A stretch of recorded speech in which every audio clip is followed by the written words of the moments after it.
America is back.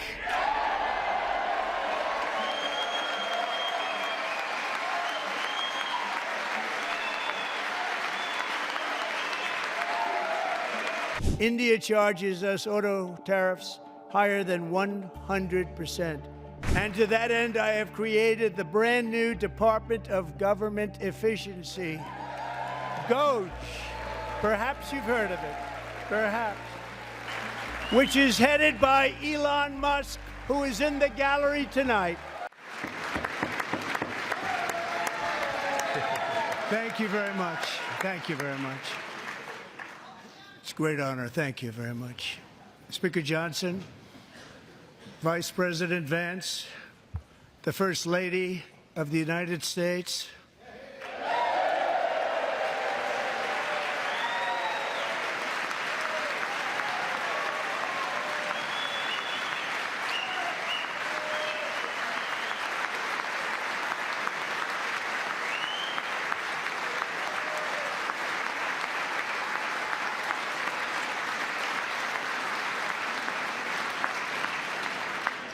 members of the United States Congress, thank you very much. And to my fellow citizens, America is back.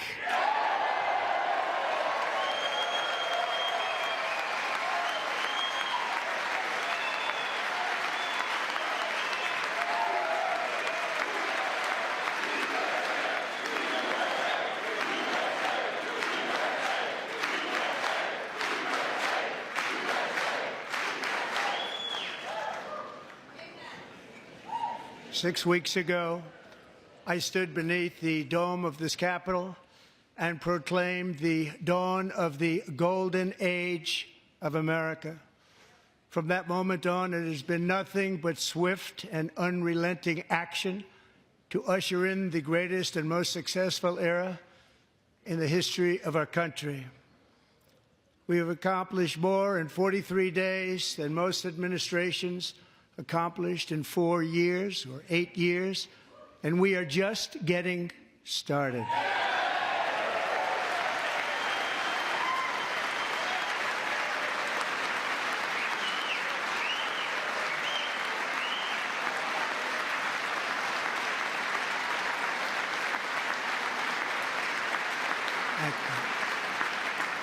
I return to this chamber tonight to report that America's momentum is back, our spirit is back, our pride is back, our confidence is back, and the American dream is surging bigger and better than ever before.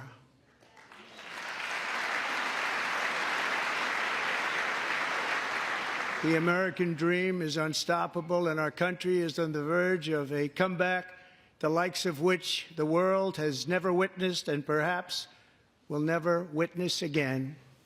There's never been anything like it. The presidential election of November 5th was a mandate like has not been seen in many decades. We won all 7 swing states, giving us an electoral college victory of 312 votes.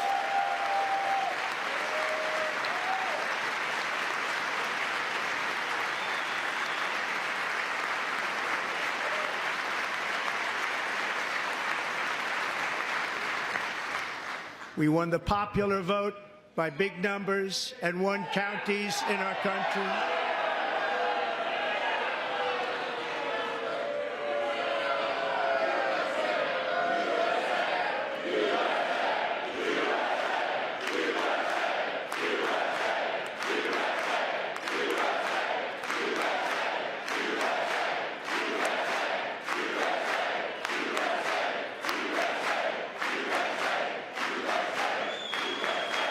And won counties in our country, 2,700 to 525, on a map that reads almost completely red for Republican.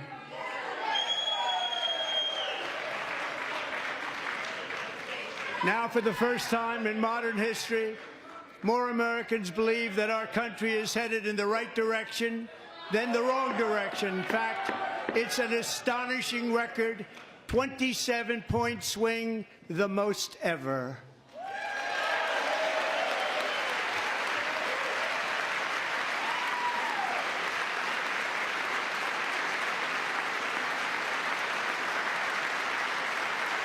Likewise, small business optimism saw its single largest one-month gain ever recorded, a 41-point jump.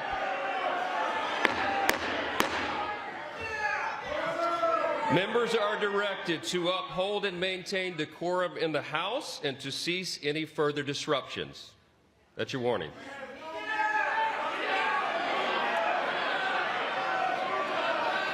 Members are engaging in willful and continuing breach of decorum, and the chair is prepared to direct the Sergeant-at-Arms to restore order to the joint session.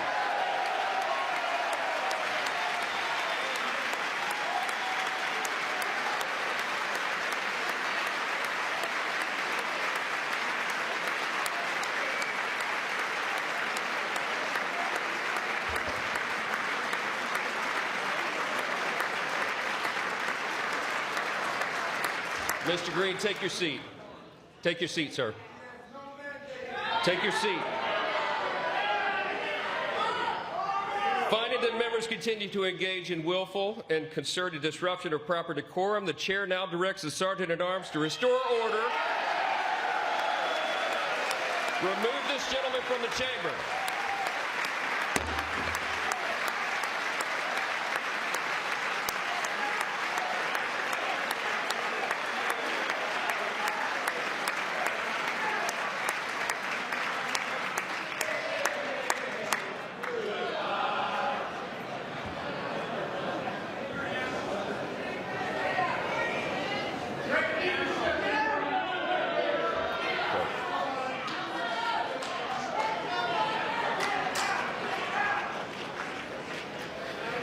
Members are directed to uphold and maintain decorum in the House. Mr. President, you continue. Thank you. Over the past 6 weeks, I have signed nearly 100 executive orders and taken more than 400 executive actions, a record to restore common sense, safety, optimism, and wealth all across our wonderful land. The people elected me to do the job, and I'm doing it.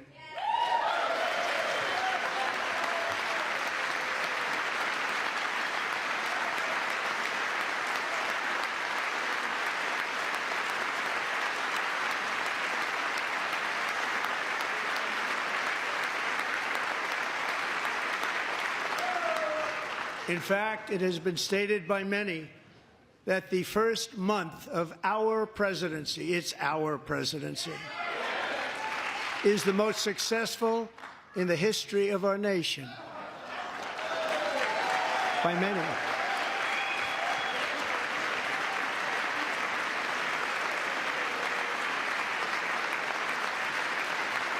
And what makes it even more impressive is that, do you know who number 2 is?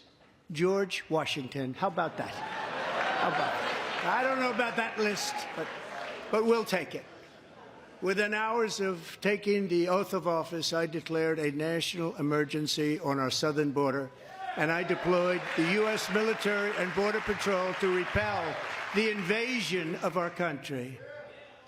And what a job they've done. As a result, illegal border crossings last month were by far the lowest ever recorded, ever.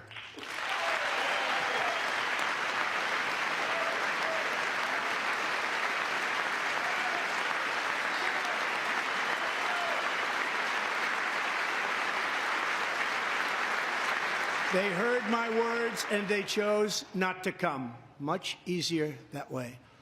In comparison, under Joe Biden, the worst president in American history, there were hundreds of thousands of illegal crossings a month, and virtually all of them, including murderers, drug dealers, gang members, and people from mental institutions and insane asylums, were released into our country. Who would want to do that? This is my 5th such speech to Congress. And once again, I look at the Democrats in front of me, and I realize there is absolutely nothing I can say to make them happy or to make them stand or smile or applaud. Nothing I can do. I could find a cure to the most devastating disease, a disease that would wipe out entire nations, or announce the answers to the greatest economy in history, or the stoppage of crime to the lowest levels ever recorded. And these people sitting right here will not clap, will not stand, and certainly will not cheer for these astronomical achievements. They won't do it, no matter what. Five times I've been up here. It's very sad, and it just shouldn't be this way.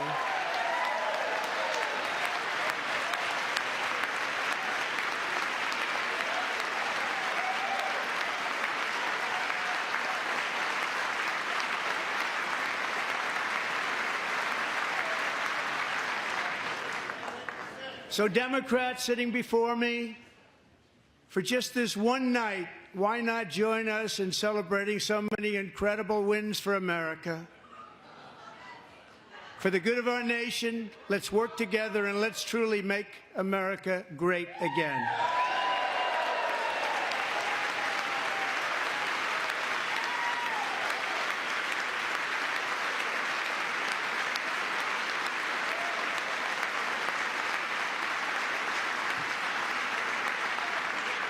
Every day, my administration is fighting to deliver the change America needs to bring a future that America deserves, and we're doing it.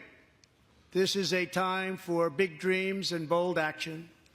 Upon taking office, I imposed an immediate freeze on all federal hiring, a freeze on all new federal regulations, and a freeze on all foreign aid.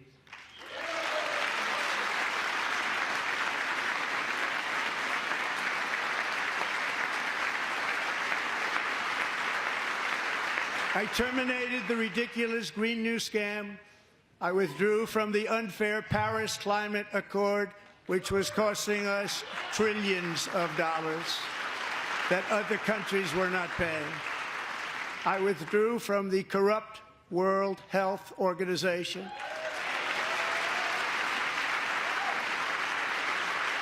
And I also withdrew from the anti-American UN Human Rights Council.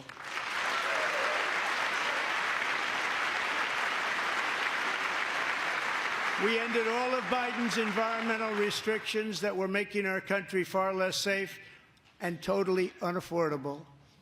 And importantly, we ended the last administration's insane electric vehicle mandate, saving our auto workers and companies from economic destruction.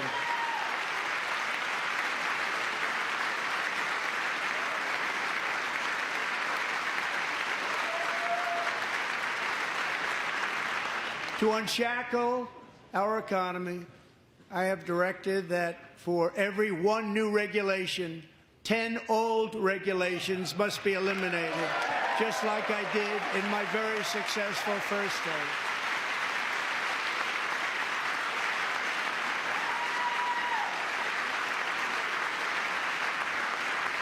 And in that first term, we set records on ending unnecessary rules and regulations like no other president had done before. We ordered all federal workers to return to the office. They will either show up for work in person or be removed from their job.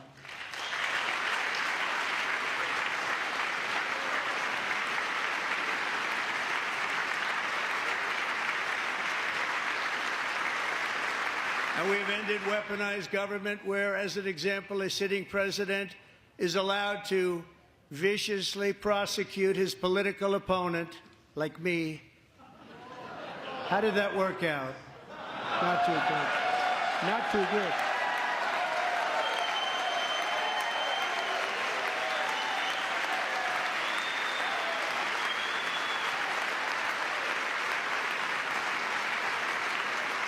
And I have stopped all government censorship and brought back free speech in America. It's back.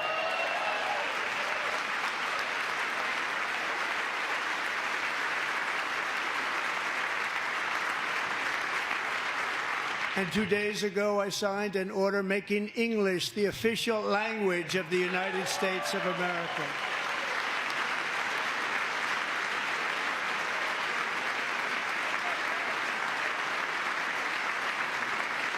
I renamed the Gulf of Mexico the Gulf of America.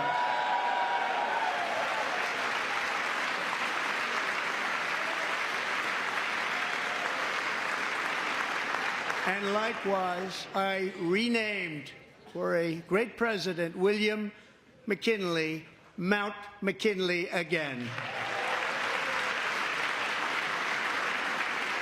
Beautiful Alaska. We love Alaska. We've ended the tyranny of so-called diversity, equity, and inclusion policies all across the entire federal government and indeed the private sector and our military. And our country will be woke no longer.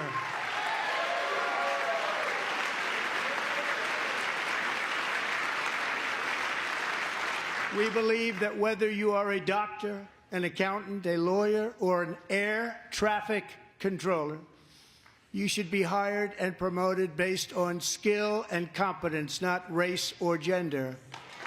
Very important.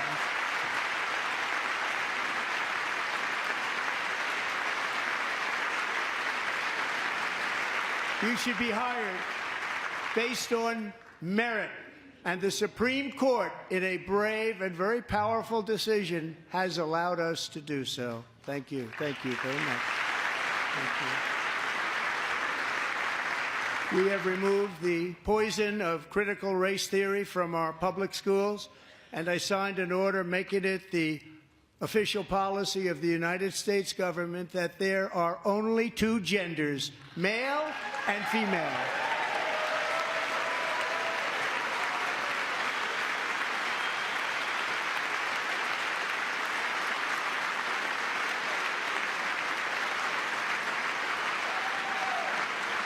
I also signed an executive order to ban men from playing in women's sports.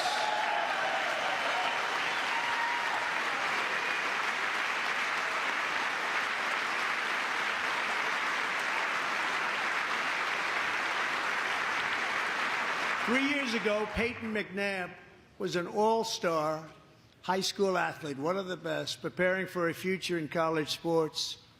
But when her girls' volleyball match was invaded by a male, he smashed the ball so hard in Peyton's face, causing traumatic brain injury, partially paralyzing her right side, and ending her athletic career. It was a shot like she's never seen before. She's never seen anything like it.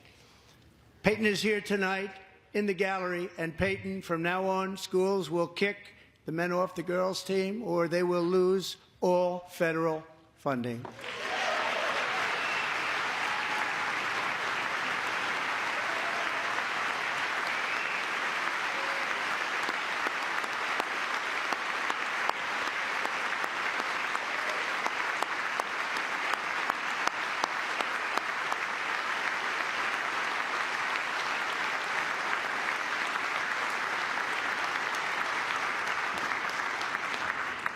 And if you really want to see numbers, just take a look at what happened in the women's boxing, weightlifting, track and field, swimming, or cycling, where a male recently finished a long-distance race 5 hours and 14 minutes ahead of a woman for a new record by 5 hours. Broke the record by 5 hours. It's demeaning for women, and it's very bad for our country. We're not going to put up with it any longer.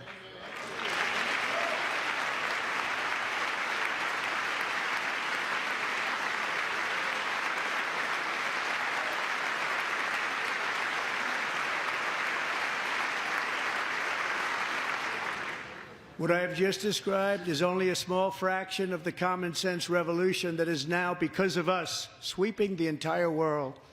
Common sense has become a common theme, and we will never go back. Never. Never going to let that happen. Among my very highest priorities is to rescue our economy and get dramatic and immediate relief to working families. As you know, we inherited from the last administration an economic catastrophe and an inflation nightmare. Their policies drove up energy prices, pushed up grocery costs, and drove the necessities of life out of reach for millions and millions of Americans. They've never had anything like it. We suffered the worst inflation in 48 years, but perhaps even in the history of our country. They're not sure. As president, I'm fighting every day to reverse this damage and make America affordable again.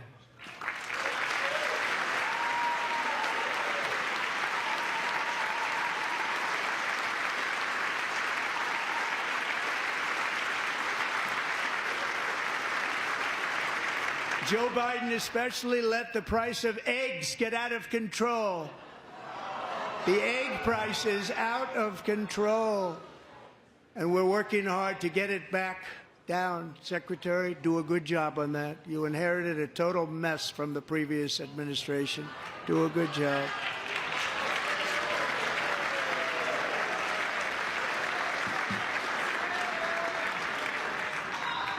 A major focus of our fight to defeat inflation is rapidly reducing the cost of energy.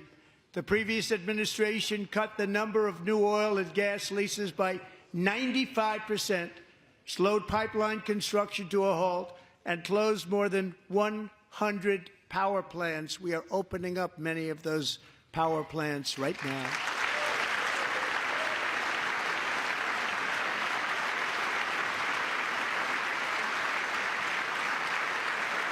And frankly, we have never seen anything like it. That's why on my first day in office, I declared a national energy emergency. As you've heard me say many times, we have more liquid gold under our feet than any nation on earth, and by far. And now I fully authorize the most talented team ever assembled to go and get it. It's called Drill, Baby, Drill.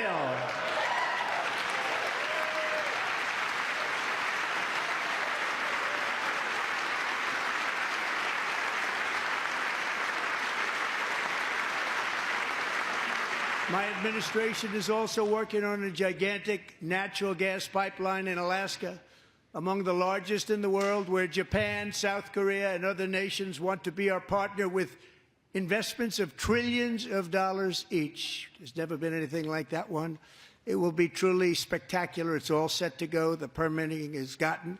And later this week, I will also take historic action to dramatically expand production of critical minerals and rare earths here in the USA.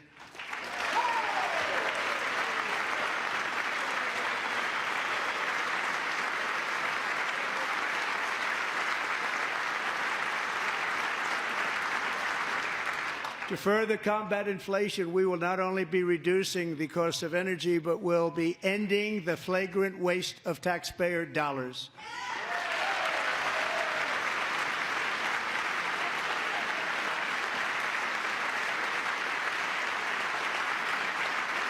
And to that end, I have created the brand new Department of Government Efficiency, DOGE. Perhaps you've heard of it. Perhaps.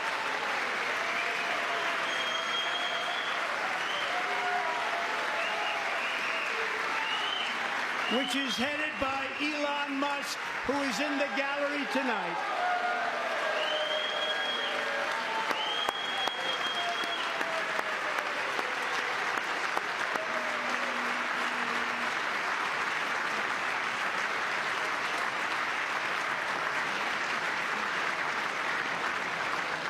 Thank you, Elon. He's working very hard. He didn't need this. He didn't need this. Thank you very much. We appreciate it. Everybody here, even this side, appreciates it, I believe. They just don't want to admit that. Just listen to some of the appalling waste we have already identified. $22 billion from HHS to provide free housing and cars for illegal aliens. $45 million for diversity, equity, and inclusion scholarships in Burma. $40 million to improve the social and economic inclusion of sedentary migrants. Nobody knows what that is. $8 million to promote LGBTQI+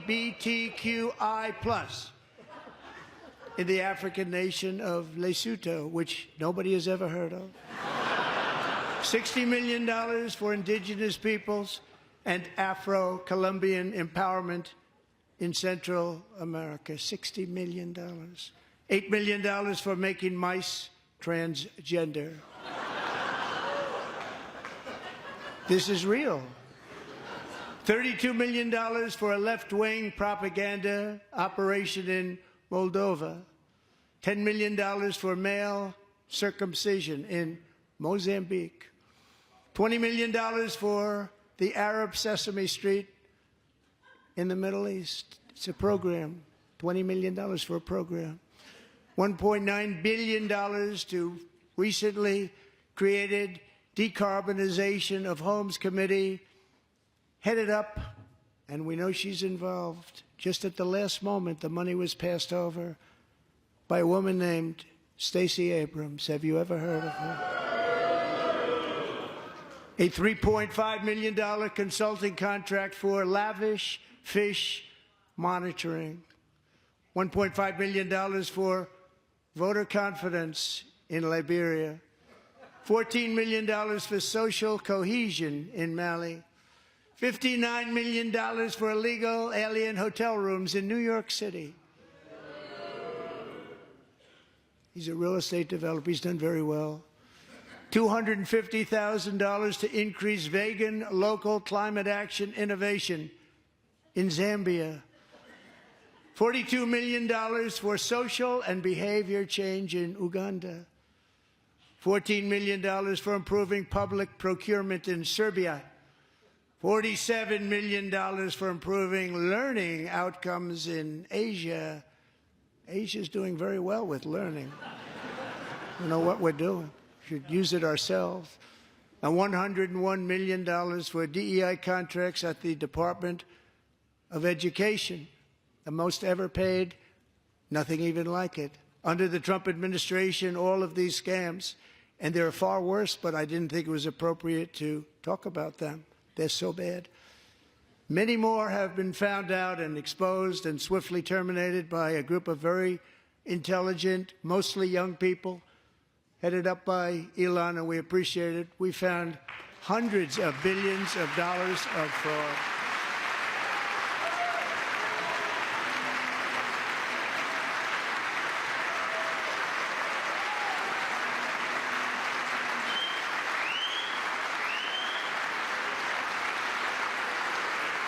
And we've taken back the money and reduced our debt to fight inflation and other things. Taken back a lot of that money. We got it just in time. This is just the beginning. The Government Accountability Office, a federal government office, has estimated annual fraud of over $500 billion in our nation, and we are working very hard to stop it. We're going to. We're also identifying shocking levels of incompetence and probable fraud in the Social Security program for our seniors, and that our seniors and people that we love rely on. Believe it or not, government databases list 4.7 million Social Security members from people aged 100 to 109 years old. It lists 3.6 million people from ages 110 to 119. I don't know any of them. I know some people that are rather elderly, but not quite that elderly. 3.47 million people from ages 120 to 129. 3.9 million people from ages 130 to 139. 3.5 million people from ages 140 to 149. And money is being paid to many of them and we're searching right now. In fact, Pam, good luck. Good luck. You're going to find it. But a lot of money is paid out to people because it just keeps getting paid, and nobody does, and it really hurts Social Security and hurts our country. 1.3 million people from ages 150 to 159, and over 130,000 people, according to the Social Security databases, are age over 160 years old. We have a healthier country than I thought, Bobby.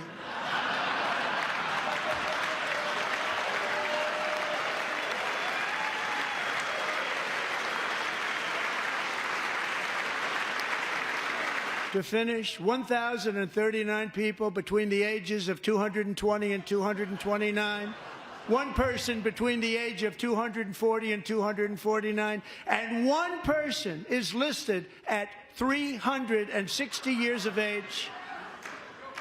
More than 100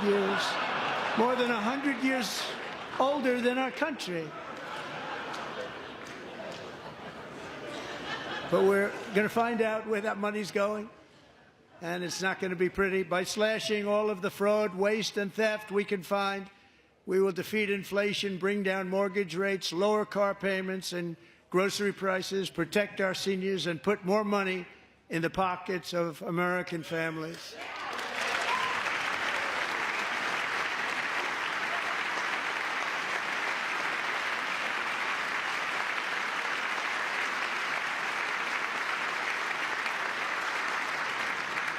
And today, interest rates took a beautiful drop, big, beautiful drop. It's about time.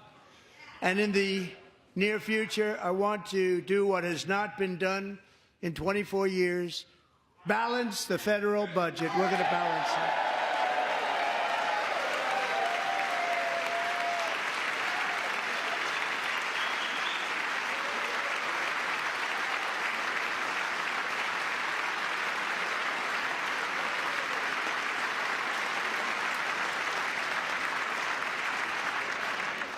With that goal in mind, we have developed in great detail what we are calling the Gold Card, which goes on sale very, very soon.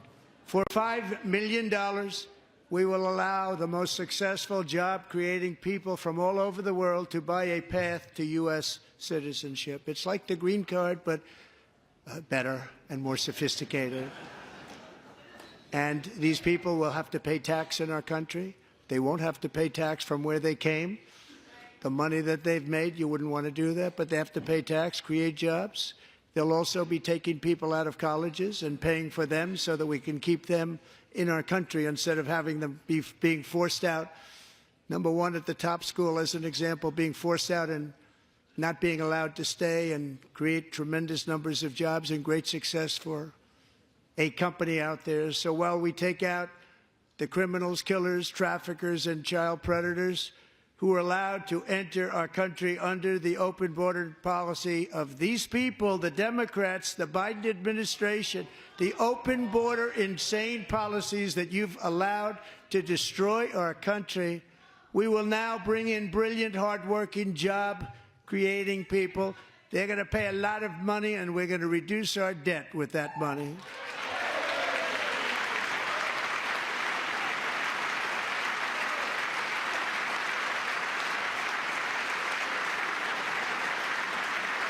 Americans have given us a mandate for bold and profound change. For nearly 100 years, the federal bureaucracy has grown until it has crushed our freedoms, ballooned our deficits, and held back America's potential in every possible way. The nation founded by pioneers and risk-takers now drowns under millions and millions of pages of regulations and debt. Approvals that should take 10 days to get instead take 10 years, 15 years, and even 20 years before you're rejected. Meanwhile, we have hundreds of thousands of federal workers who have not been showing up to work. My administration will reclaim power from this unaccountable bureaucracy, and we will restore true democracy to America again.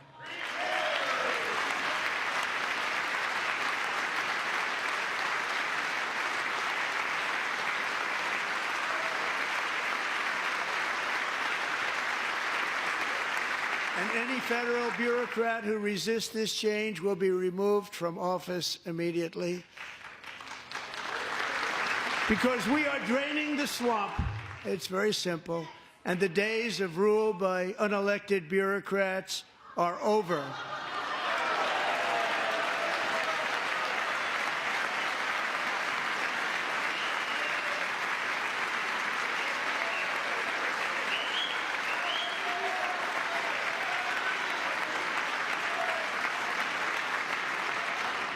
And the next phase of our plan to deliver the greatest economy in history is for this Congress to pass tax cuts for everybody. They're in there. They're waiting for you to vote.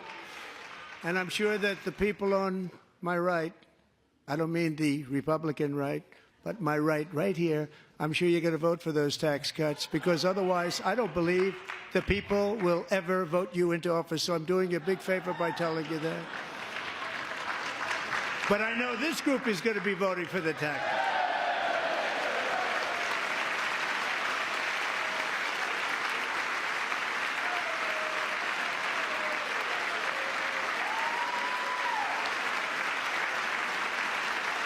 Thank you. It's a very, very big part of our plan.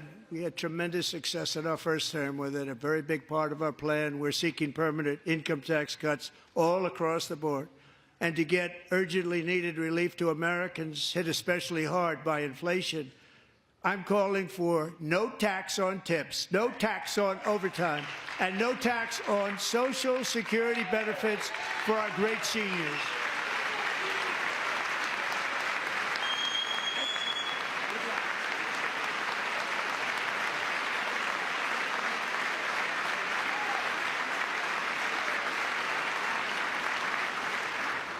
And I also want to make interest payments on car loans tax deductible, but only if the car is made in America.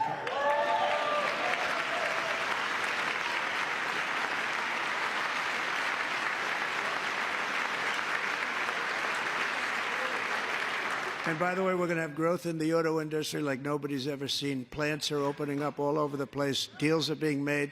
Never seen. That's a combination of the election win and tariffs. It's a beautiful word, isn't it?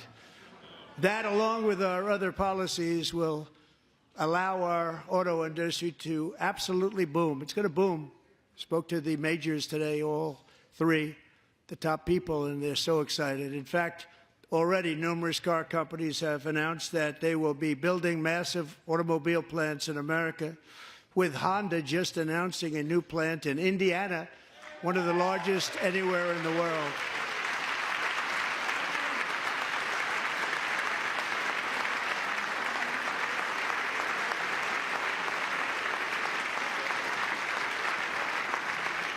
And this has taken place since our great victory on November 5th, a date which will hopefully go down as one of the most important in the history of our country.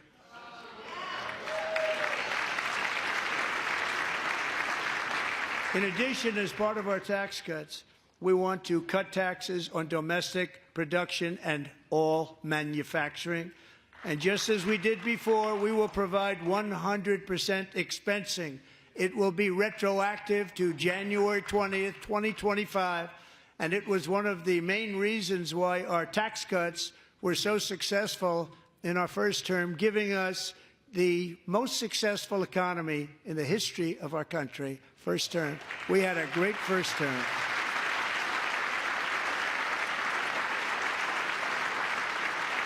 If you don't make your product in America, however, under the Trump administration, you will pay a tariff, and in some cases, a rather large one. Other countries have used tariffs against us for decades, and now it's our turn to start using them against those other countries. On average, the European Union, China, Brazil, India, Mexico, and Canada, have you heard of them? And countless other nations charge us tremendously higher tariffs than we charge them. It's very unfair. India charges us auto tariffs higher than 100%. China's average tariff on our products is twice what we charge them.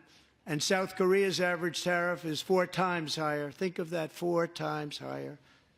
And we give so much help militarily and in so many other ways to South Korea, but that's what happens. This is happening by friend and foe. This system is not fair to the United States and never was, and so on April 2nd, I wanted to make it April 1st, but I didn't want to be accused of April Fool's Day. That's not, just one day cost us a lot of money. But we're going to do it in April. I'm a very superstitious person. April 2nd, reciprocal tariffs kick in. And whatever they tariff us, other countries, we will tariff them. That's reciprocal, back and forth. Whatever they tax us, we will tax them. If they do non-monetary tariffs to keep us out of their market, then we will do non-monetary barriers to keep them out of our market. There's a lot of that, too. They don't even allow us in their market.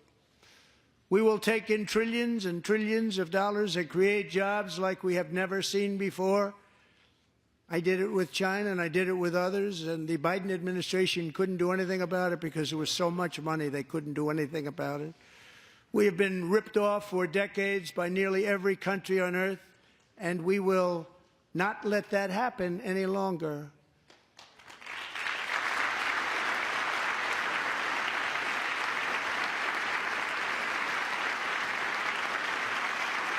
Much has been said over the last 3 months about Mexico and Canada, but we have very large deficits with both of them. But even more importantly, they've allowed fentanyl to come into our country at levels never seen before, killing hundreds of thousands of our citizens and many very young, beautiful people, destroying families. Nobody's ever seen anything like it. They are, in effect, receiving subsidies of hundreds of billions of dollars. We pay subsidies to Canada and to Mexico of hundreds of billions of dollars, and the United States will not be doing that any longer. We're not going to do it any longer.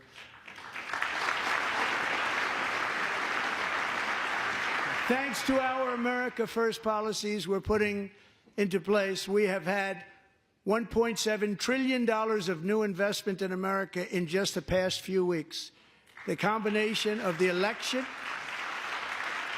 and our economic policies that people of SoftBank, one of the most brilliant anywhere in the world, announced a $200 billion investment. OpenAI and Oracle, Larry Ellison, announced $500 billion investment, which they wouldn't have done if Kamala had won. Apple announced $500 billion investment. Tim Cook called me. He said, I cannot spend it fast enough. It's going to be much higher than that, I believe. They'll be building their plants here instead of in China. And just yesterday, Taiwan Semiconductor, the biggest in the world, most powerful in the world, has a tremendous amount, 97% of the market, announced a $165 billion investment to build the most powerful chips on earth right here in the USA.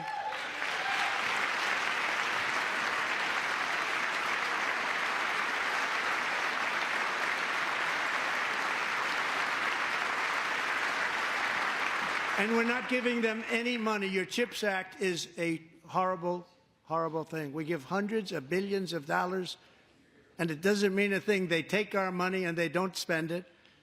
All that meant to them, we're giving them no money.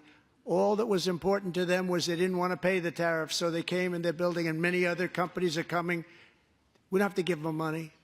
We just want to protect our businesses and our people.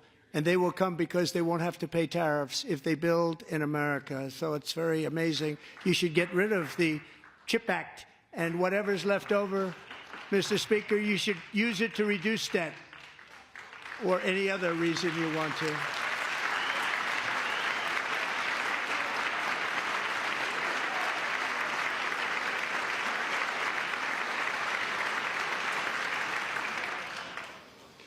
Our new trade policy will also be great for the American farmer. I love the farmer, who will now be selling into our home market, the USA, because nobody is going to be able to compete with you because there's goods that come in from other countries and companies. They're really in a bad position in so many different ways. They're uninspected. They may be very dirty and disgusting, and they come in and they pour in, and they hurt our American farmers. The tariffs will go on agricultural product coming into America, and our farmers, starting on April 2nd, it may be a little bit of an adjustment period. We had that before when I made the deal with China, $50 billion of purchases, and I said, just bear with me, and they did. They did. Probably have to bear with me again, and this will be even better. That was great. The problem with it was that Biden didn't enforce it. He didn't enforce it. $50 billion of purchases, and we were doing great, but Biden did not enforce it, and it hurt our farmers. But our farmers are going to have a field day right now. So to our farmers, have a lot of fun. I love you too. I love you too. It's all going to happen.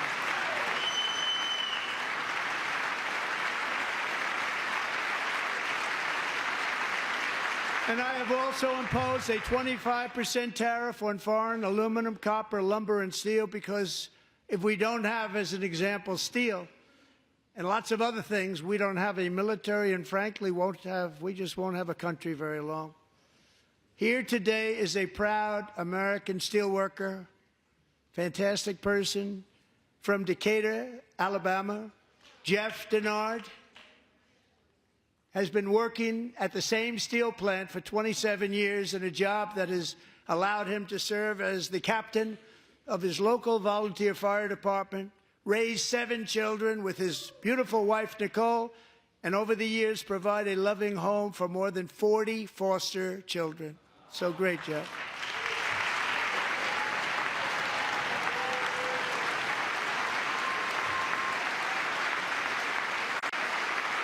Thank you, Jeff. Thank you, Jeff.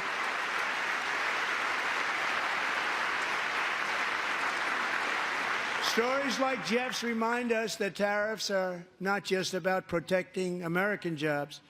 They're about protecting the soul of our country. Tariffs are about making America rich again and making America great again, and it's happening, and it will happen rather quickly. There'll be a little disturbance, but we're okay with that. It won't be much. No, you're not. Oh. And look where Biden took us. Very low, the lowest we've ever been. Jeff, I want to thank you very much. And I also want to recognize another person who has devoted herself to foster care community. She works so hard on it. A very loving person, our magnificent First Lady of the United States.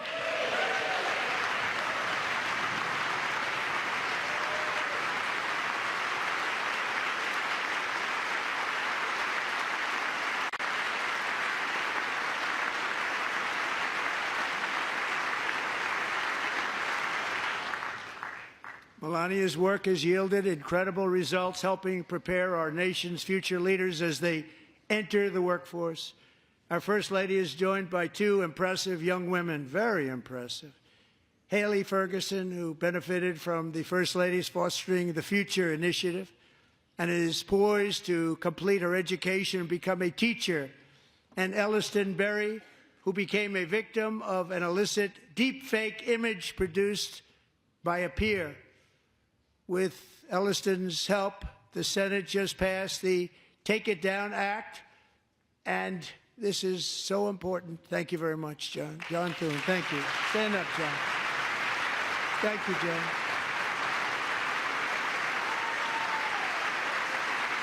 Thank you all very much.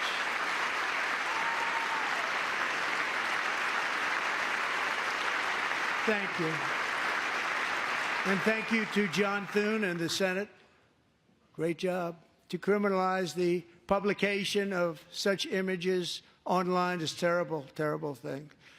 And once it passes the House, I look forward to signing that bill into law. Thank you. And I'm going to use that bill for myself, too, if you don't mind. Because nobody gets treated worse than I do online. Nobody. That's great. Thank you very much to the Senate. Thank you. But if we truly care about protecting Americans' children, no step is more crucial than securing America's borders. Over the past 4 years, 21 million people poured into the United States. Many of them were murderers, human traffickers, gang members, and other criminals from the streets of dangerous cities all throughout the world. Because of Joe Biden's insane and very dangerous open border policies, they are now strongly embedded in our country, but we are getting them out and getting them out fast.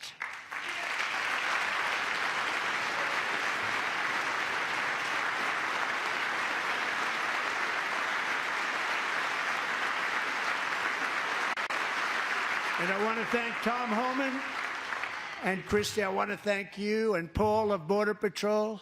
I want to thank you. What a job they've all done, everybody. Border Patrol, ICE, law enforcement in general is incredible. We have to take care of our law enforcement. Have to.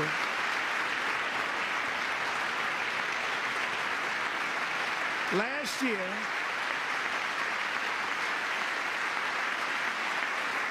a brilliant 22-year-old nursing student named Laken Riley, the best in her class, admired by everybody, went out for a jog on the campus of the University of Georgia. That morning, Laken was viciously attacked, assaulted, beaten, brutalized, and horrifically murdered.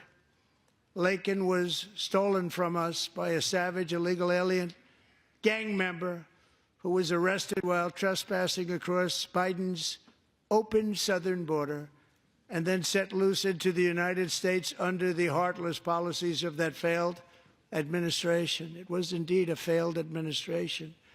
He had then been arrested and released in a Democrat-run sanctuary city, a disaster, before ending the life of this beautiful young angel.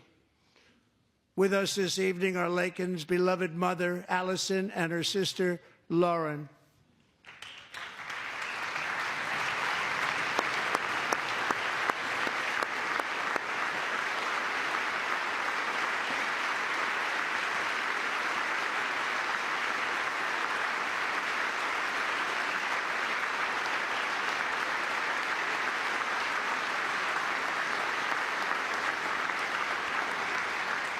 Last year, I told Laken's grieving parents that we would ensure their daughter would not have died in vain. That's why the very first bill I signed into law as your 47th president mandates the detention of all dangerous criminal aliens who threaten public safety. It's a very strong, powerful act.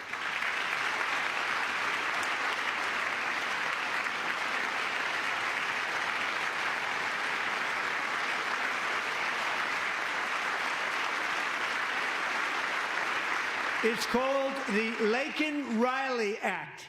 So Allison and Lauren, America will never, ever forget our beautiful Laken Hope Riley.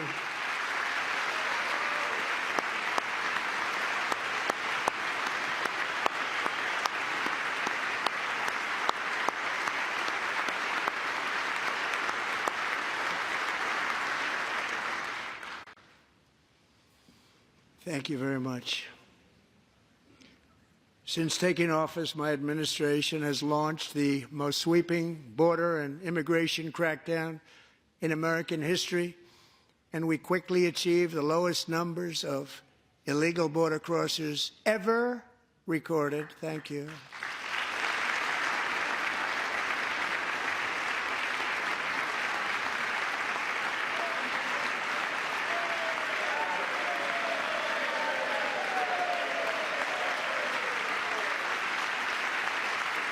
The media and our friends in the Democrat Party kept saying we needed new legislation, we must have legislation to secure the border.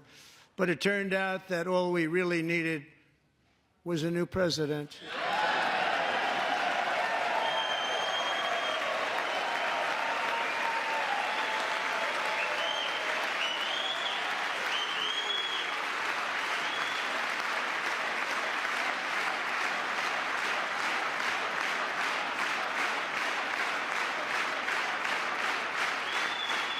Thank you.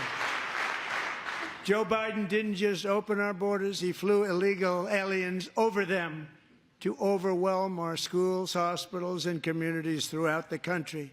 Entire towns like Aurora, Colorado, and Springfield, Ohio, buckled under the weight of the migrant occupation and corruption like nobody's ever seen before.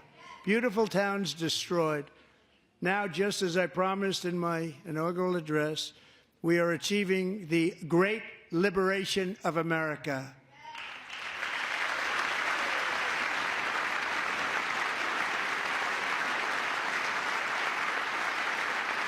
But there still is much work to be done. Here tonight is a woman I have gotten to know, Alexis Nungari from Houston. Wonderful woman. Last June, Alexis's 12-year-old daughter, her precious Jocelyn, walked to a nearby convenience store. She was kidnapped, tied up, assaulted for 2 hours under a bridge, and horrifically murdered. Arrested and charged with this heinous crime are 2 illegal alien monsters from Venezuela, released into America by the last administration through their ridiculous open border. The death of this beautiful 12-year-old girl and the agony of her mother and family touched our entire nation greatly. Alexis, I promised that we would always remember your daughter, your magnificent daughter, and earlier tonight, I signed an order keeping my word to you. One thing I have learned about Jocelyn is that she loved animals so much. She loved nature. Across Galveston Bay, from where Jocelyn lived in Houston, you will find a magnificent national wildlife refuge, a pristine, peaceful, 34,000-acre sanctuary for all of God's creatures on the edge of the Gulf of America. Alexis, moments ago, I formally renamed that refuge in loving memory of your beautiful daughter, Jocelyn. So, Mr. Vice President, if you would, may I have the order?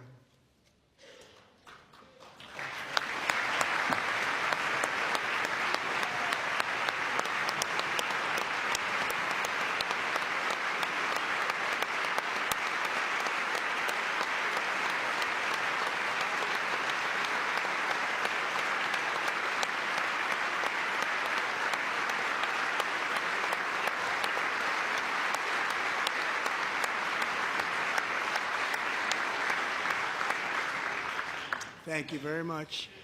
All 3 savages charged with Jocelyn and Lakin's murders were members of the Venezuelan prison gang, the toughest gang, they say, in the world, known as Tren de Aragua.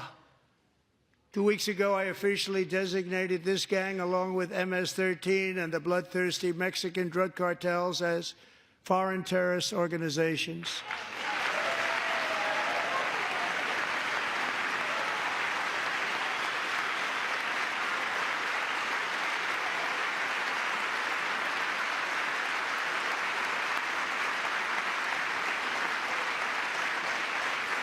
They are now officially in the same category as ISIS, and that's not good for them. Countless thousands of these terrorists were welcomed into the U.S. by the Biden administration.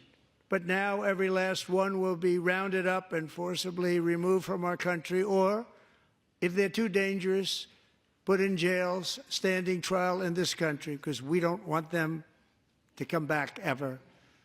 With us this evening is a warrior on the front lines of that battle, Border Patrol Agent Roberto Ortiz. Great guy.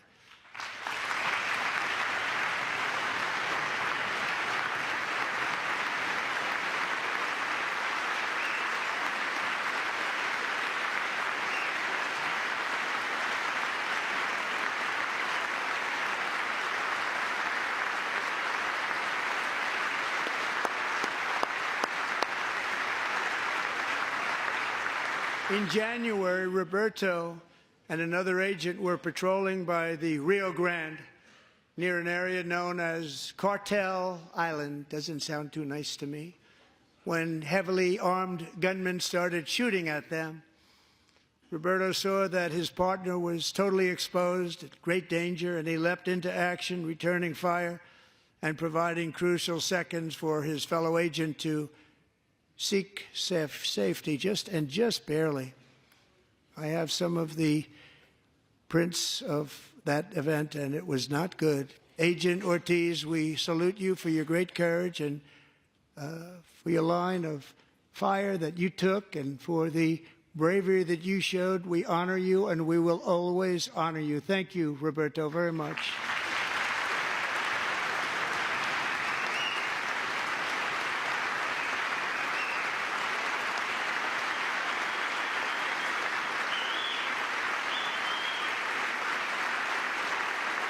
Thank you, Roberto. And I actually got to know him on my many calls to the border. He's a great gentleman. The territory to the immediate south of our border is now dominated entirely by criminal cartels that murder, rape, torture, and exercise total control. They have total control over a whole nation, posing a grave threat to our national security. The cartels are waging war on America, and it's time for America to wage war on the cartels, which we are doing.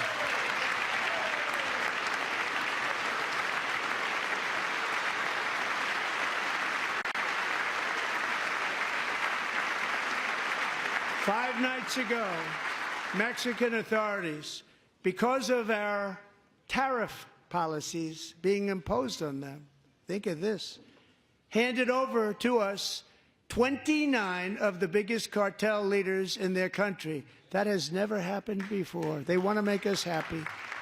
First time ever. But we need Mexico and Canada to do much more than they've done, and they have to stop the fentanyl and drugs pouring into the USA. They're going to stop it. I have sent Congress a detailed funding request laying out exactly how we will eliminate these threats to protect our homeland and complete the largest deportation operation in American history, larger even than current record holder President Dwight D. Eisenhower, a moderate man, but someone who believed very strongly in borders. Americans expect Congress to send me this funding without delay so I can sign it into law. So, Mr. Speaker, John Thune, both of you, I hope you're going to be able to do that, Mr. Speaker. Thank you. Mr. Leader, thank you. Thank you very much. And let's get it to me. I'll sign it so fast, you won't even believe it.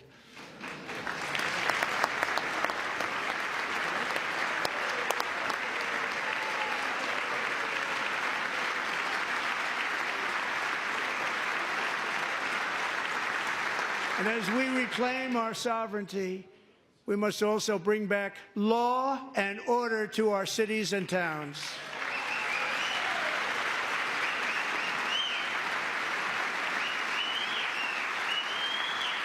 In recent years, our justice system has been turned upside down by radical left lunatics.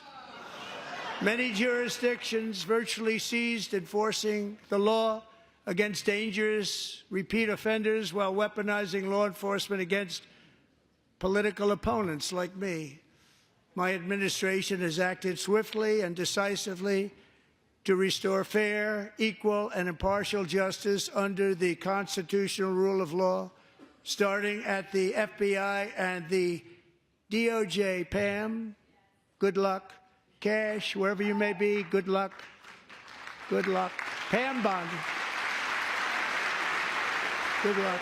So important. Going to do a great job. Cash, thank you. Thank you, Cash.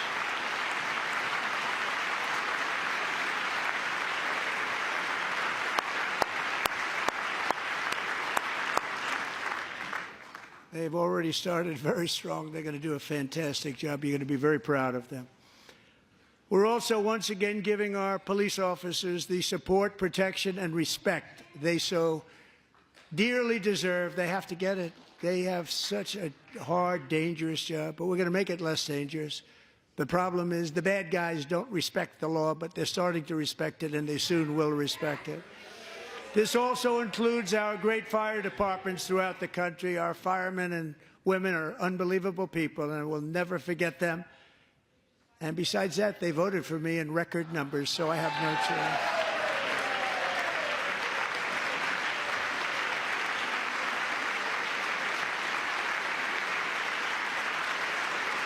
1 year ago this month, 31-year-old New York police officer Jonathan Diller, unbelievably wonderful person and a great officer, was gunned down at a traffic stop on Long Island. I went to his funeral. The vicious criminal charged with his murder had 21 prior arrests, and they were rough arrests, too. He was a real bad one. The thug in the seat next to him had 14 prior arrests and went by the name of Killer. He was Killer. He killed other people, they say, a lot of them. I attended Officer Diller's service, and when I met his wife and one-year-old son, Ryan, it was very inspirational, actually. His widow's name is Stephanie, and she is here tonight. Stephanie, thank you very much, Stephanie. Thank you very much.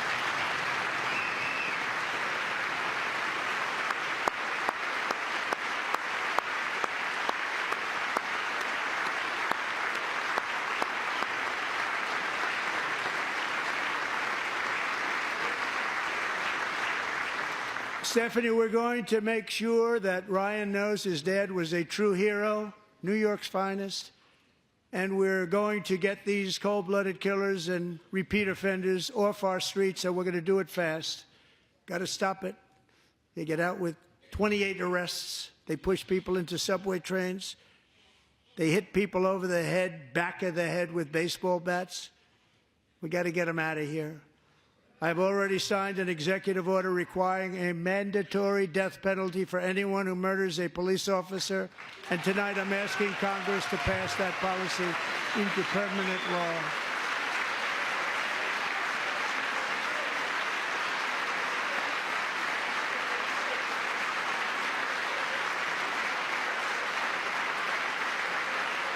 I'm also asking for a new crime bill getting tough on repeat offenders while enhancing protections for America's police officers so they can do their jobs without fear of their lives being totally destroyed. They don't want to be killed. We're not going to let them be killed. Joining us in the gallery tonight is a young man who truly loves our police. His name is DJ Daniel. He is 13 years old, and he has always dreamed of becoming a police officer.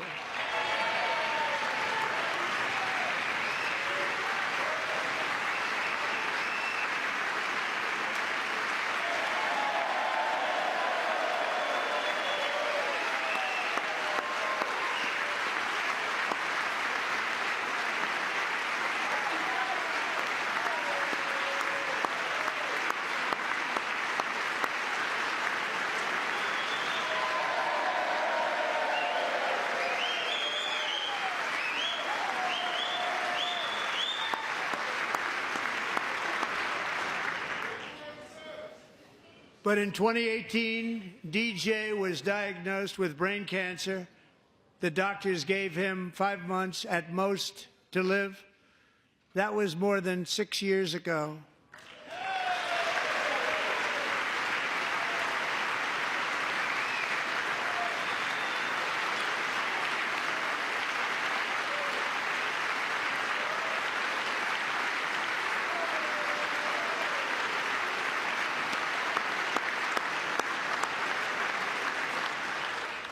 Since that time, DJ and his dad have been on a quest to make his dream come true, and DJ has been sworn in as an honorary law enforcement officer, actually a number of times. The police love him, the police departments love him.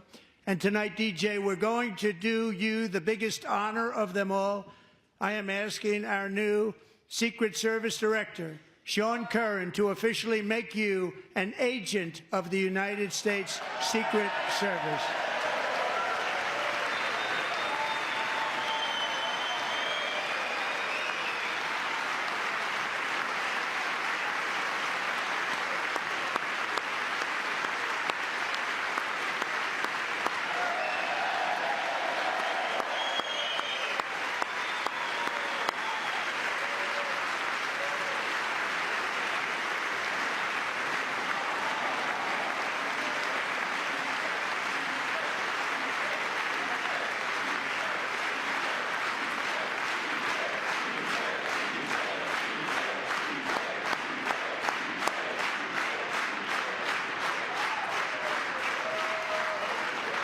DJ.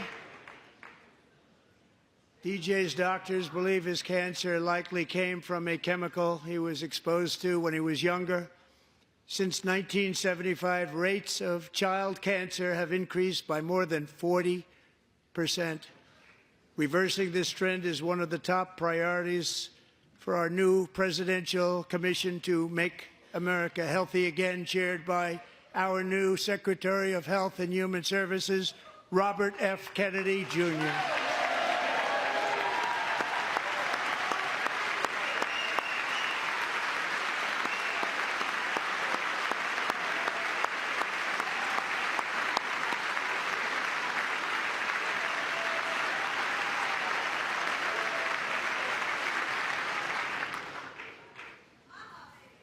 With the name Kennedy, you would have thought everybody over here would have been cheering. How quickly they forget. Our goal is to get toxins out of our environment, poisons out of our food supply, and keep our children healthy and strong. As an example, not long ago, and you can't even believe these numbers, 1 in 10,000 children had autism, 1 in 10,000. And now it's 1 in 36. There's something wrong. 1 in 36. Think of that. So we're going to find out what it is, and there's nobody better than Bobby and all of the people that are working with you. You have the best to figure out what is going on. Okay, Bobby? Good luck. It's a very important job. Thank you.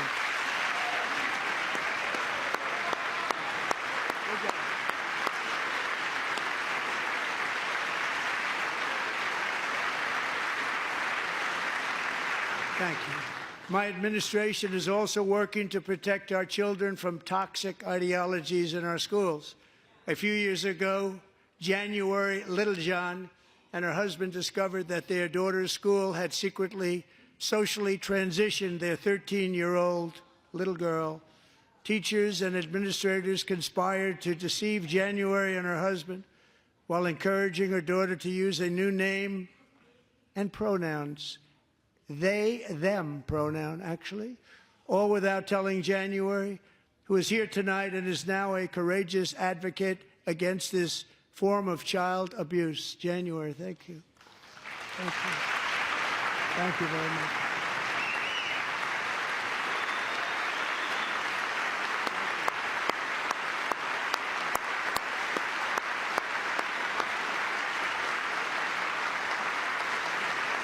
Thank you.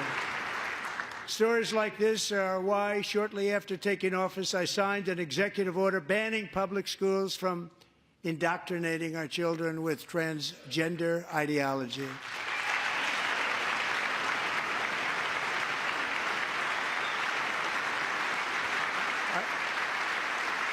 I also signed an order to cut off all taxpayer funding to any institution that engages in the sexual mutilation of our youth.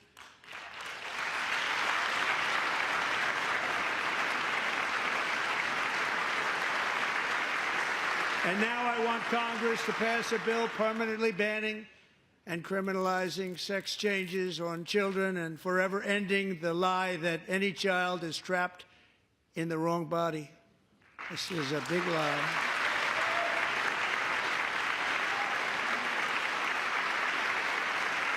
And our message to every child in America is that you are perfect exactly the way God made you.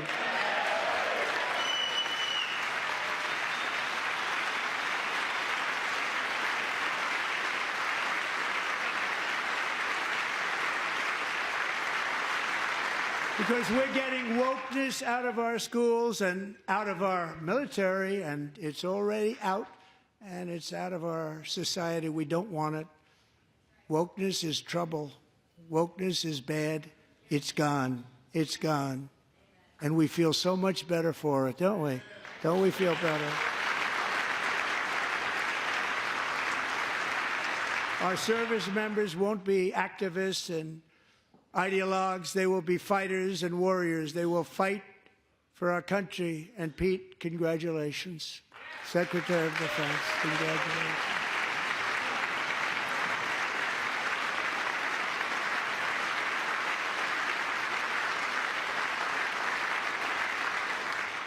And he's not big into the woke movement, I can tell you.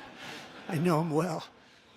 I am pleased to report that in January, the U.S. Army had its single best recruiting month in 15 years, and that all armed services are having among the best recruiting results ever in the history of our services. What a difference.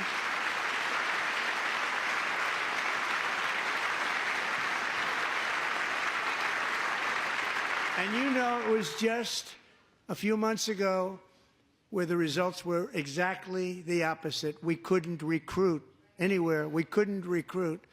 Now we're having the best results just about that we've ever had. What a tremendous turnaround. It's really a beautiful thing to see. People love our country again. It's very simple. They love our country, and they love being in our military again. So it's a great thing, and thank you very much. Great job. Thank you.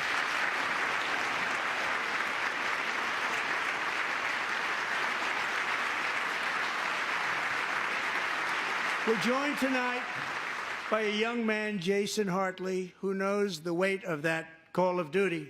Jason's father, grandfather, and great-grandfather all wore the uniform.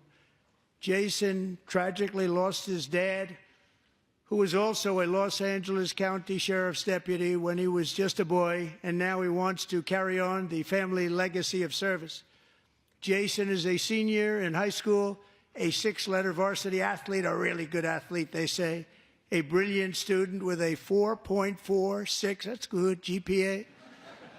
And his greatest dream is to attend the U.S. Military Academy at West Point.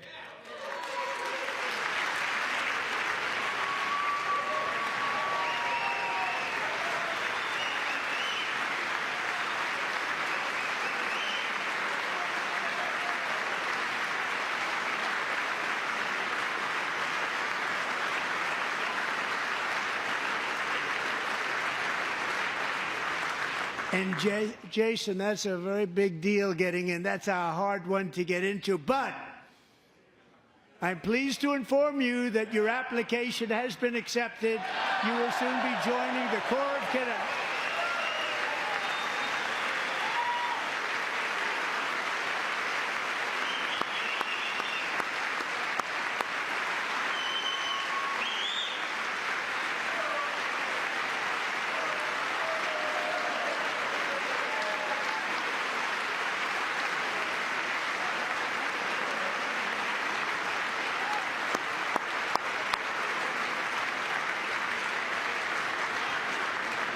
Thank you.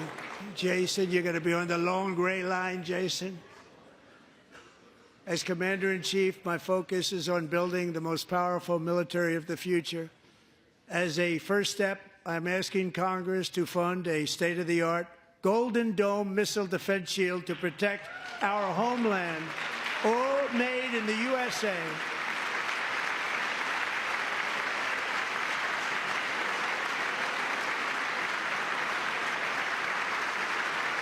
And Ronald Reagan wanted to do it long ago, but the technology just wasn't there, not even close. But now we have the technology. It's incredible, actually. And other places, they have it. Israel has it. Other places have it.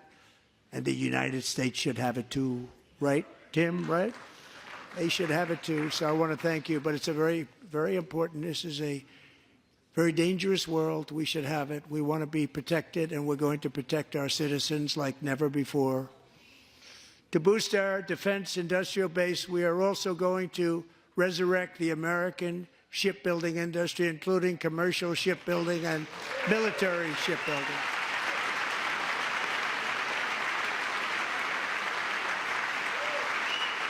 And for that purpose, I am announcing tonight that we will create a new Office of Shipbuilding in the White House and offer special tax incentives to bring this industry home to America where it belongs. We used to make so many ships.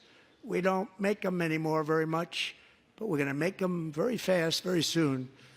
It will have a huge impact. To further enhance our national security, my administration will be reclaiming the Panama Canal, and we've already started doing it.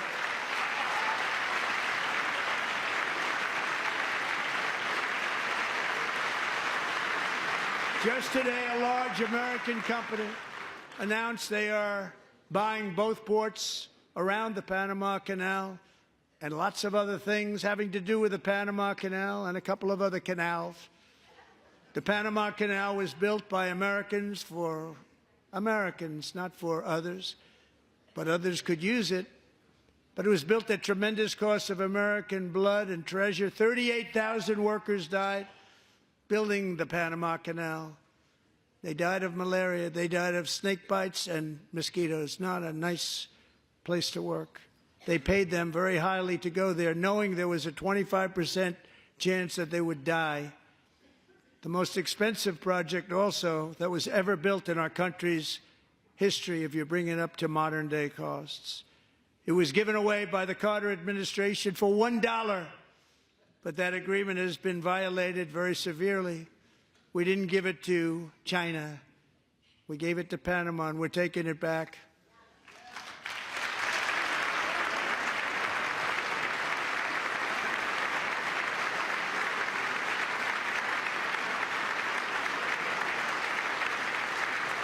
And we have Marco Rubio in charge. Good luck, Marco. Now, we know who to blame if anything goes wrong. Marco's been amazing, and he's going to do a great job. Think of it. He got 100 votes. You know, he was approved with actually 99, but the 100th was this gentleman, and I feel very certain. So let's assume he got 100 votes. And I'm either very, very happy about that or I'm very concerned about it. But he's already proven. I mean, he's a great gentleman. He's respected by everybody, and we appreciate you voting for Marco. He's going to do a fantastic job. Thank you. Thank you. He's doing a great job. Great job. And I also have a message tonight for the incredible people of Greenland. We strongly support your right to determine your own future. And if you choose, we welcome you into the United States of America. We need Greenland for national security and even international security, and we're working with everybody involved to try and get it. But we need it really for international world security, and I think we're going to get it. One way or the other, we're going to get it. We will keep you safe. We will make you rich, and together we will take Greenland to heights like you have never thought possible before. It's a very small population, but very, very large piece of land and very, very important for military security. America is once again standing strong against the forces of radical Islamic terrorism. 3.5 years ago, ISIS terrorists killed 13 American service members and countless others in the Abbey Gate bombing during the disastrous and incompetent withdrawal from Afghanistan. Not that they were withdrawing, it was the way they withdrew. Perhaps the most embarrassing moment in the history of our country. Tonight, I am pleased to announce that we have just apprehended the top terrorist responsible for that atrocity, and he is right now on his way here to face the swift sword of American justice.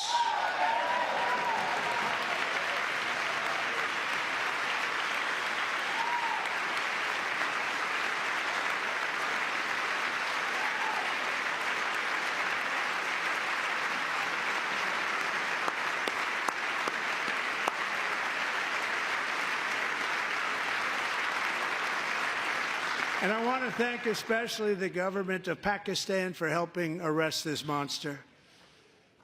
This was a very momentous day for those 13 families who I actually got to know very well, most of them, whose children were murdered, and the many people that were so badly, over 42 people, so badly injured on that fateful day in Afghanistan. What a horrible day.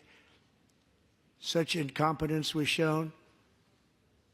That when Putin saw what happened, I guess he said, wow, maybe this is my chance. That's how bad it was. Should have never happened. Grossly incompetent people.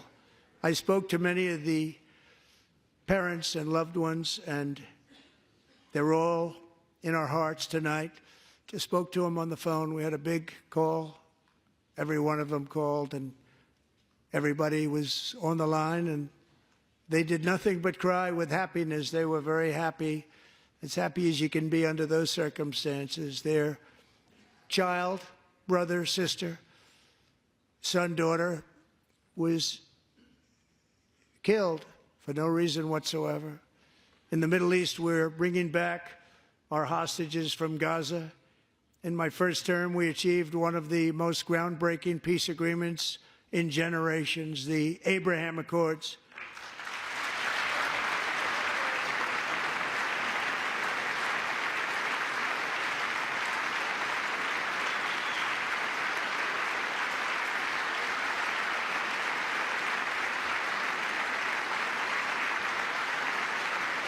And now we're going to build on that foundation to create a more peaceful and prosperous future for the entire region. A lot of things are happening in the Middle East. People have been talking about that so much lately with everything going on with Ukraine and Russia.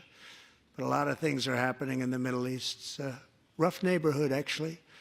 I'm also working tirelessly to end the savage conflict in Ukraine. Millions of Ukrainians and Russians have been needlessly killed or wounded in this horrific and brutal conflict with no end in sight.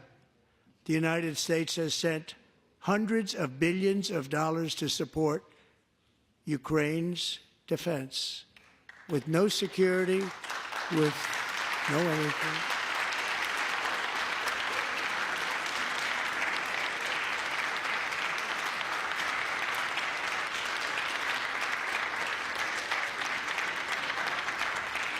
Do you want to keep it going for another 5 years? Yeah, you would say Pocahontas says yes.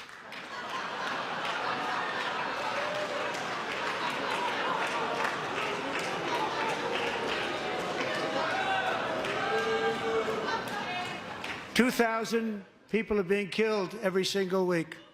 More than that. They're Russian young people. They're Ukrainian young people. They're not Americans. But I want it to stop. Meanwhile, Europe has sadly spent more money buying Russian oil and gas than they have spent on defending Ukraine, by far. Think of that. They've spent more buying Russian oil and gas than they have defending. And we've spent perhaps $350 billion, like taking candy from a baby. That's what happened. And they've spent $100 billion. What a difference that is. And we have an ocean separating us, and they don't. But we're getting along very well with them, and lots of good things are happening. Biden has authorized more money in this fight than Europe has spent, by billions and billions of dollars. It's hard to believe that they wouldn't have stopped it and said at some point, come on, let's equalize. You got to be equal to us. But that didn't happen. Earlier today, I received an important letter from President Zelensky of Ukraine. The letter reads, Ukraine is ready to come to the negotiating table as soon as possible to bring lasting peace closer. Nobody wants peace more than the Ukrainians, he said. My team and I stand ready to work under President Trump's strong leadership to get a peace that lasts. We do really value how much America has done to help Ukraine maintain its sovereignty and independence. Regarding the agreement on minerals and security, Ukraine is ready to sign it at any time that is convenient for you. I appreciate that he sent this letter, just got it a little while ago. Simultaneously, we've had serious discussions with Russia and have received strong signals that they are ready for peace. Wouldn't that be beautiful? Wouldn't that be beautiful?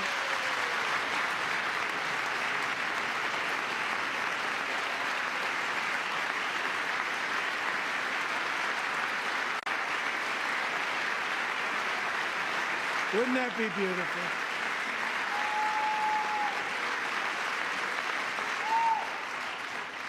It's time to stop this madness. It's time to halt the killing. It's time to end this senseless war. If you want to end wars, you have to talk to both sides.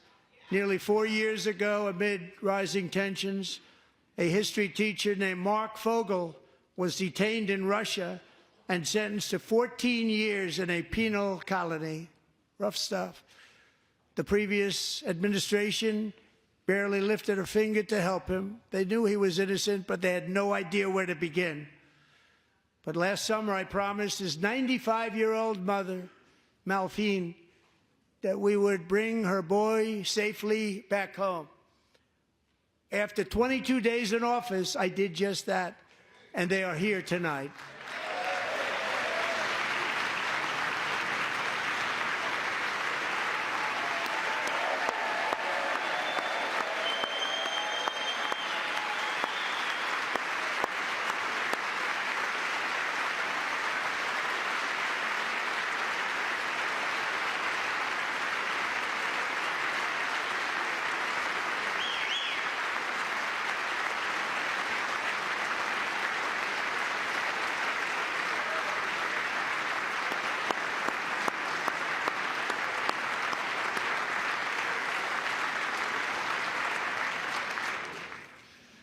To Mark and his great mom, we are delighted to have you safe and sound and with us.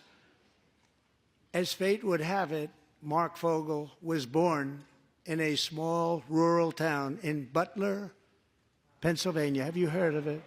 Where his mother has lived for the past 78 years. I just happened to go there last July 13th for a rally. That was not pleasant. And that is where I met his beautiful mom right before I walked onto that stage.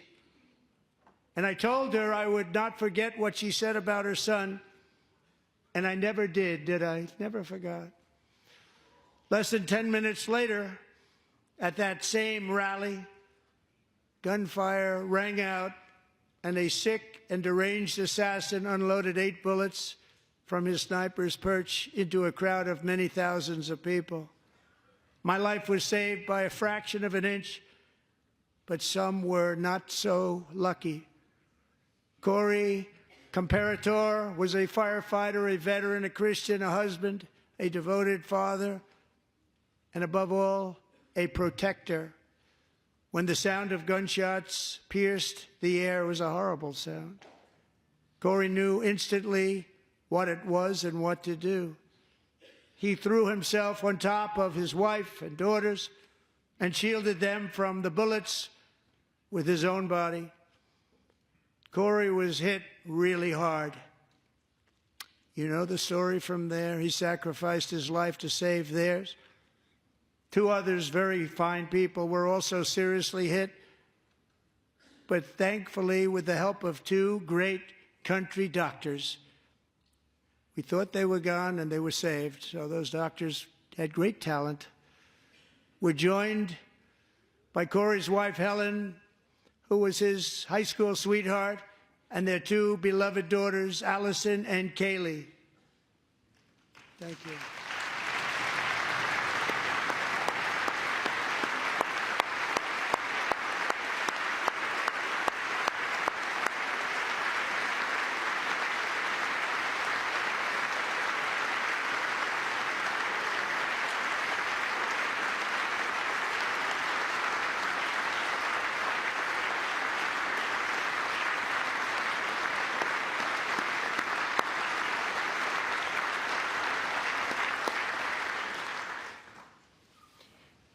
To Helen, Allison, and Kaylee, Corey is looking down on his 3 beautiful ladies right now, and he is cheering you on. He loves you. He is cheering you on. Corey was taken from us much too soon, but his destiny was to leave us all with a shining example of the selfless devotion of a true American patriot. It was love like Corey's that built our country, and it's love like Corey's that is going to make our country more majestic than ever before. I believe that my life was saved that day in Butler for a very good reason. I was saved by God to make America great again. I believe that. Thank you. Thank you.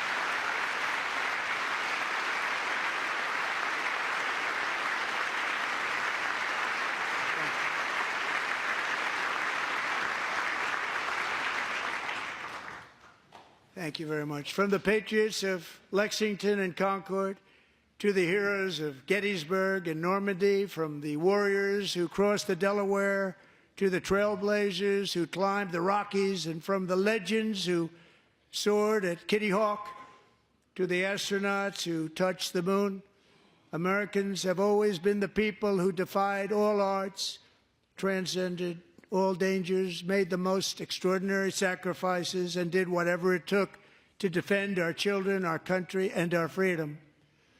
And as we have seen in this chamber tonight, that same strength, faith, love, and spirit is still alive and thriving in the hearts of the American people.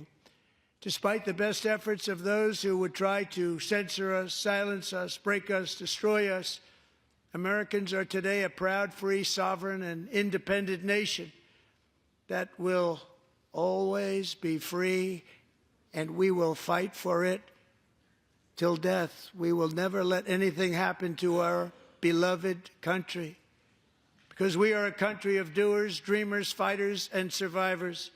Our ancestors crossed a vast ocean, strode into the unknown wilderness, and carved their fortunes from the rock and soil of a perilous and very dangerous frontier. They chased our destiny across a boundless continent. They built the railroads, laid the highways, and graced the world with American marvels like the Empire State Building, the mighty Hoover Dam, and the towering Golden Gate Bridge.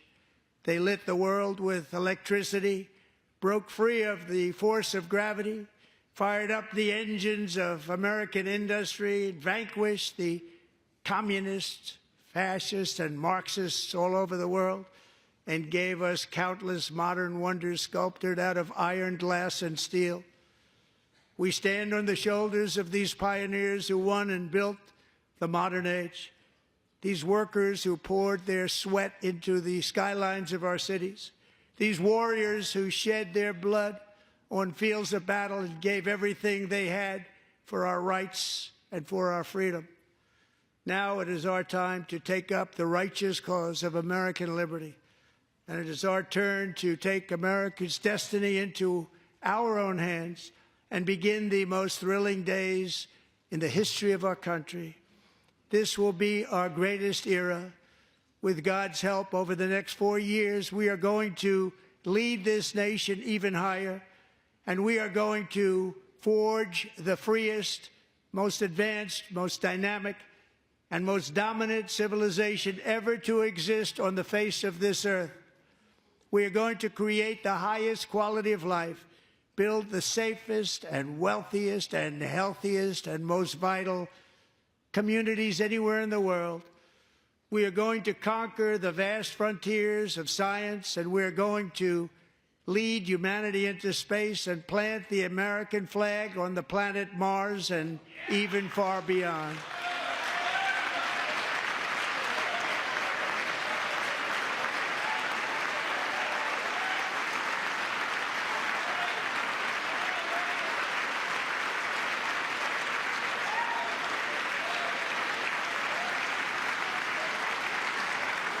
And through it all, we are going to rediscover the unstoppable power of the American spirit. And we are going to renew unlimited promise of the American dream. Every single day, we will stand up and we will fight, fight, fight for the country our citizens believe in and for the country our people deserve.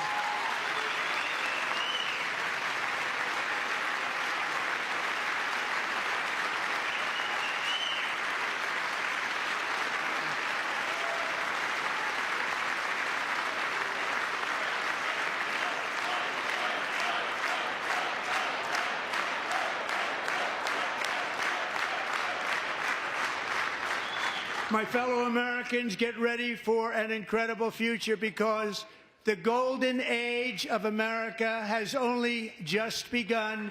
It will be like nothing that has ever been seen before. Thank you, God bless you, and God bless America.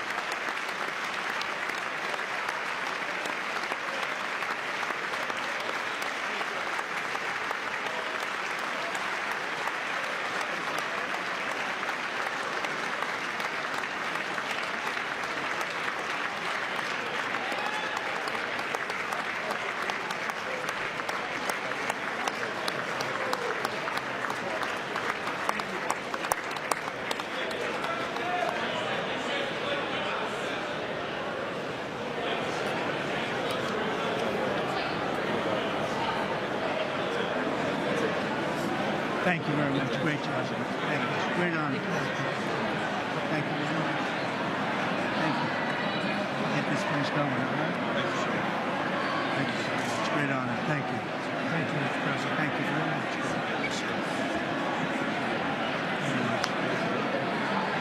Thank you very much. Appreciate it. Thank you. I'll see you soon. Teaching young people to love America. Well, I'm trying to. Great guy. Thank you. That's your favorite. Thank you. Thank you. Thank you very much. Appreciate it. Thank you again. Thank you again. Won't forget. So good. Yeah, it's good. So good, sir. Thank you. Terrific, Mr. Really terrific. It's really outstanding. Thanks. Thank you. Yes, sir. Thank you. Good job, Mr. President. Thanks. Thank you. Not just great. President, one of your best speeches. Thanks again, Mr. President. Thank you, Mr. President. Thanks for the phone call last night, too. Absolutely. You know that. Thank you very much. I'll do it. Just give me the information.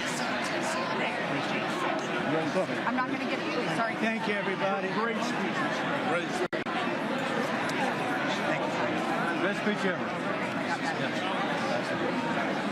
Yes. Good.